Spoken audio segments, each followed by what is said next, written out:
તો સૌથી પ્રથમ મારા વહાલા ગુજરાતના મતદાતાઓનો હૃદયપૂર્વક આભાર માનું.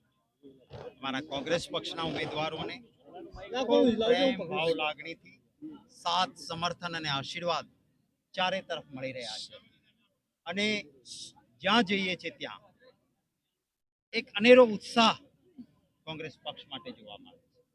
એક તરફ અમારો સકારાત્મક એજન્ડા છે, અમારો ભૂતકાળનો ઇતિહાસ છે કે ચૂંટણી સમયે જે કહ્યું છે કરીને બતાવ્યું છે.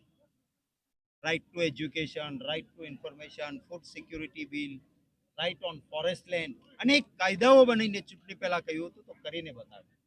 બીજી તરફ ભારતીય જનતા પાર્ટી પર ગુજરાત અને દેશની જનતાએ વિશ્વાસ મૂક્યો હતો. એમણે કહ્યું હતું કે કાળું ધન પાછું આવશે, 15-15 લાખ એકાઉન્ટમાં આવશે. આ ગેરંટી હતી, કશું જ થયું નહીં. એક સર જાયેગા 10 સર લેકે આऊंगा. ચાઇનાની બોર્ડર ઉપર 20 જવાનો શહીદ થઈ ગયા.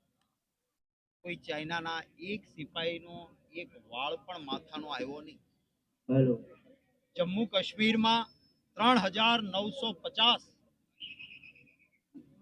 આપણા જવાનો, પોલીસના જવાનો, અર્ધલશ્કરી દળ અને સિવિલિયન્સ આમના સમયમાં 3950 શહીદ થયા અને છતાં ભાજપ એમ કહે છે કે અમે આતંકવાદ મટાડી દીધો. 3 સિનિયર કમાન્ડર 2 દિવસ પહેલા છત્તીસગઢમાં નક્સલી હુમલામાં આપણા માર્યા ગયા. આ ભારતીય જનતા પાર્ટી છતાં જુઠાણા ચલાવે છે.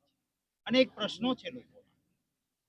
ત્યારે મને વિશ્વાસ છે કે અમારા ઉમેદવારો અમે ખૂબ ચીવટથી ચકાસી કાર્યકર્તાઓનો અભિપ્રાય, લોકોનો અવાજ સાંભળીને આપ્યા છે.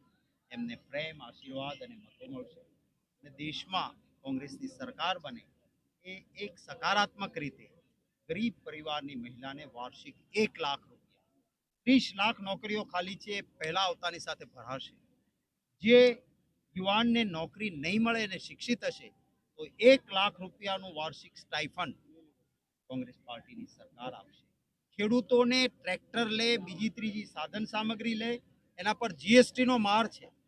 કોંગ્રેસની સરકાર ખેડૂતોને એમના સાધન સામગ્રી ઉપરનો જીએસટી સંપૂર્ણ દૂર કરશે. ઇન્કમ ટેક્સના નામે, જીએસટીના નામે જે ધોષ બોલાવવામાં આવે છે, કોંગ્રેસની સરકાર આવશે, એ દૂર થશે. અનેક પ્રશ્નો લોકોના છે, ઉકેલવાનો પ્રયત્ન થશે. તેના માટેનો અમારો એક સકારાત્મક પ્રયાસ છે. Thank you.